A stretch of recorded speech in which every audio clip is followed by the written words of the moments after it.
Rail world کے معزز دوستوں، میں ہوں ماجد ملک اور آپ تمام دیکھنے اور سننے والوں کو السلام علیکم۔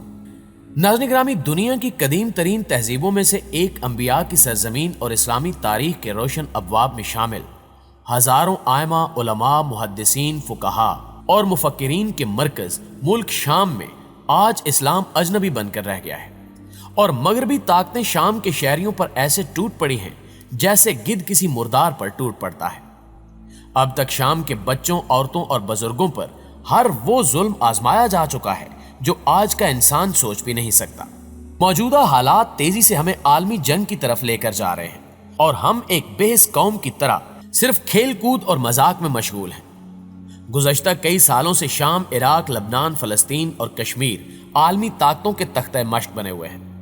لیکن یاد رہے کہ ان تمام حالات و واقعات کی پیشگوئی آج سے 1400 سال پہلے ہمارے نبی صادق محمد مصطفیٰ صلی اللہ علیہ وآلہ وسلم کی حدیث مبارکہ میں کر دی گئی تھی، جس میں آپ صلی اللہ علیہ وآلہ وسلم نے واضح طور پر فرمایا تھا کہ ملک شام میں تباہی کے بعد خیر نہیں ہوگی اور اس تباہی کے بعد مدینہ میں بھی ویرانی ہو جائے گی اور یہ حالات جنگوں کا سبب بنیں گے۔ رسول اللہ صلی اللہ علیہ وآلہ وسلم نے ارشاد فرمایا کہ اگر اہل شام میں فساد برپا ہو جائے تو پھر تم میں کوئی خیر نہیں ہے، اور میری امت میں ہمیشہ ایک ایسی جماعت رہے گی جس کو اللہ تعالیٰ کی مدد حاصل ہوگی اور اس کو نیچا دکھانے والے قیامت تک اس جماعت کو نقصان نہیں پہنچا سکتے۔ ناظرین گرامی، موجودہ حالات کو دیکھتے ہوئے اب ایسا ہی محسوس ہو رہا ہے کہ آپ صلی اللہ علیہ وآلہ وسلم کی حدیث مبارکہ سچ ثابت ہونے کا وقت آ گیا ہے، کیونکہ شام میں اس وقت ٹپکتا خون، سسکتی آہیں، جلتی بستیاں، دہکتی آگ، بے گور و کفن لاشیں، بلکتا بچپن، بھوک سے بیتاب ادائیں، تاراج ہوتی ہوئی مقدس قبائیں، لہو لہان گلیاں، انسانی خون کی بہتی ندیاں، ملبے کے نیچے دفن ہوتی معصوم کلیاں، فضا میں بلند ہو رہی روح فرساد چیخیں، اجڑتے محلے اور جلتے مکانات کا دردناک نظارہ ہے۔ اور ان سب کو ملانے سے اگر کسی چیز کی تصویر بنتی ہے تو اس کا نام ملک شام ہی ہے، اور یہ سب اس ملک میں ہو رہا ہے جو اپنے اندر تاریخی عظمت و تقدس کے ان گنت پہلو رکھتا ہے، جس کے تقدس کا قرآن بھی شاہد ہے اور جس کی عظمت پر احادیث رسول ناطق ہے۔ یہ وہی ملک ہے جس کے لیے رحمت دو عالم محمد مصطفیٰ صلی اللہ علیہ وآلہ وسلم نے یوں دعا فرمائی کہ رب جلیل ہمارے شام اور ہمارے یمن میں برکت عطا فرما۔ ناظرین گرامی، اس سرزمین کو نبی رحمت صلی اللہ علیہ وآلہ وسلم نے مسلمانوں کی آخری ہجرت گاہ قرار دیا۔ چنانچہ آپ صلی اللہ علیہ وآلہ وسلم نے فرمایا کہ جیسے مدینے کی طرف ہجرت ہوئی ہے ویسی ہی ایک اور ہجرت ہوگی، اور یہ ہجرت وہاں ہوگی جہاں حضرت ابراہیم علیہ السلام ہجرت کر کے پہنچے تھے، یعنی ملک شام، اور وہاں ہجرت کرنے والے لوگ زمین کے سب سے نیک لوگ ہوں گے۔ دوستو، یہی وہ خطہ ہے جہاں قیامت سے پہلے حضرت عیسیٰ علیہ السلام اتریں گے۔ چنانچہ حدیث میں آتا ہے کہ جب حضرت عیسیٰ علیہ السلام زمین پر اتریں گے تو آپ کا نزول دمشق کی مسجد میں ایک سفید مینارے کے پاس ہوگا۔ یہی ارض محشر ہے اور یہی وہ مبارک جگہ ہے جہاں قیامت کے قریب اللہ کے مقبول بندے جمع ہوں گے۔ اور اتنا ہی نہیں بلکہ فتنوں کے زمانے میں نبی رحمت محمد مصطفیٰ صلی اللہ علیہ وآلہ وسلم نے ارض شام میں پناہ لینے کی تاکید فرمائی ہے۔ چنانچہ آپ صلی اللہ علیہ وآلہ وسلم نے فرمایا کہ قیامت کے قریب ایک آگ ہزر موت سے نکلے گی اور لوگوں کو ہکاتے ہوئے لے جائے گی، اس وقت تم لوگ شام میں پناہ لو۔ یہ وہی شام ہے جس سے آثار قیامت وابستہ ہیں اور جہاں حضرت ابراہیم علیہ السلام نے ہجرت فرمائی اور جو انبیاء کا مسکن رہا، اور یہی وہ پاک جگہ ہے جو عہد قدیم میں سلطنت روما کا حصہ تھا،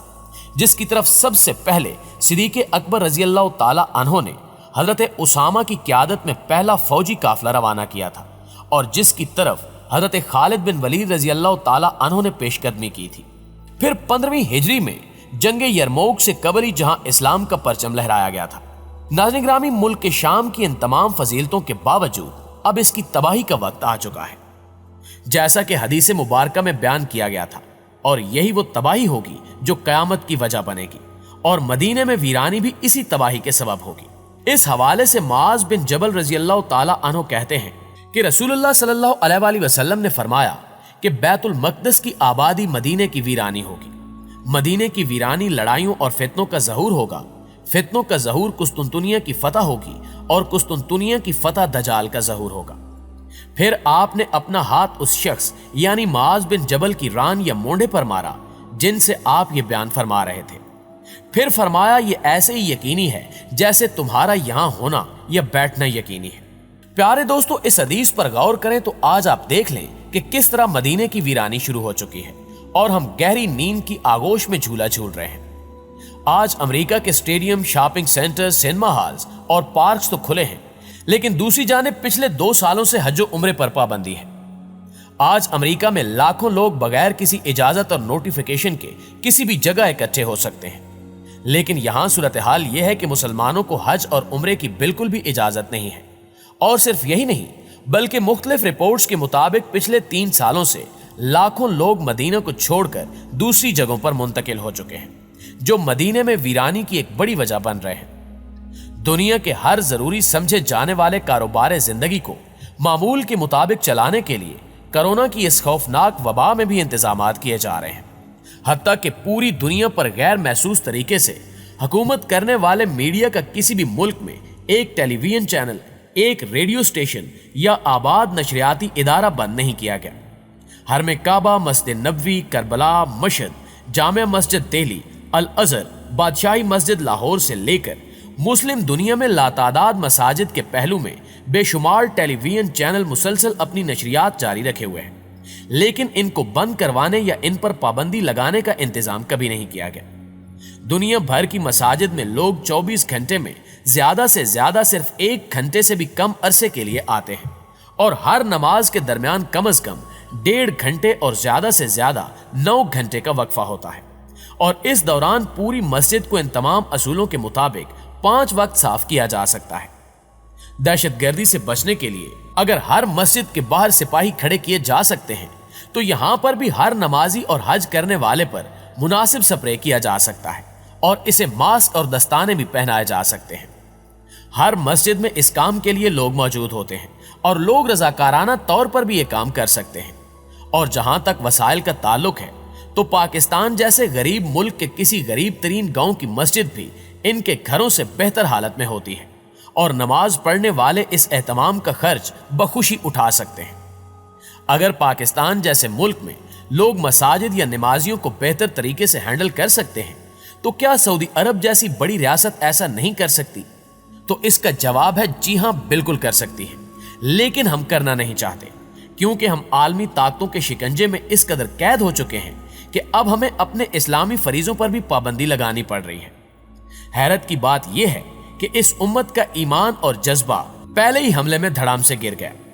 इसलिए कि शायद बाजमात नमाज और हज हमारी अव्वलीन तरजीह में ही नहीं था। जब इन पाबंदियों पर आलमी ताकतों को तनकीद का सामना करना पड़ा, तो इसके जवाब में कहा गया कि इंसान की जान बचाना सबसे अहम फरीजा है। तो फिर क्या इन लातादाद इदारों, फैक्ट्रियों, अदालतों और मीडिया में किसी की जान खतरे में नहीं है? बहरहाल दोस्तों, ये होना ही था, क्योंकि मुखबर सादिक सल्लल्लाहु अलैहि वसल्लम ने कुर्बे क़यामत में वाक़यात की जो तरतीब बताई है, सब कुछ ऐन उसी तरह से होता चला आ रहा है।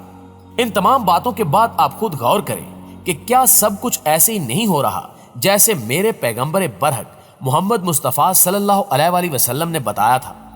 बैतुल मक़दस की आबादी का ऐलान उस दिन हो गया था जब अमेरिका ने इसराइल का दारुल हुकूमत तस्लीम किया और पूरी दुनिया के मुसलमान हुक्मरानों ने इस फैसले पर सर तस्लीम खम कर दिया।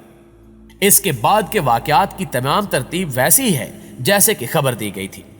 हम उस बड़ी जंग के दहाने पर खड़े हैं जिसकी तैयारी बैतुल मक़दस को आज़ाद करवाने वाले अहले रोम और यहूदी कई 100 सालों से करते चले आ रहे हैं और जिसकी इब्तिदा शाम से हो चुकी है और शाम में जारी जंग की तमाम जंगों की बुनियाद है, जिस पर तमाम जंगें लड़ी जाएंगी और फिर सबसे आखिर पर हक व बातिल का मार्का होगा, जिसमें इमाम मादी अलैहिस्सलाम हजरत ईसा अलैहिस्सलाम की मदद से दजाल का खात्मा करेंगे और फिर पूरी दुनिया इस्लाम से मुनव्वर हो जाएगी। जी तो प्यारे दोस्तों, ये थी हमारी आज की वीडियो अच्छी लगे तो इसे लाइक करते हुए अपने दीगर दोस्तों के साथ भी शेयर जरूर कीजिएगा।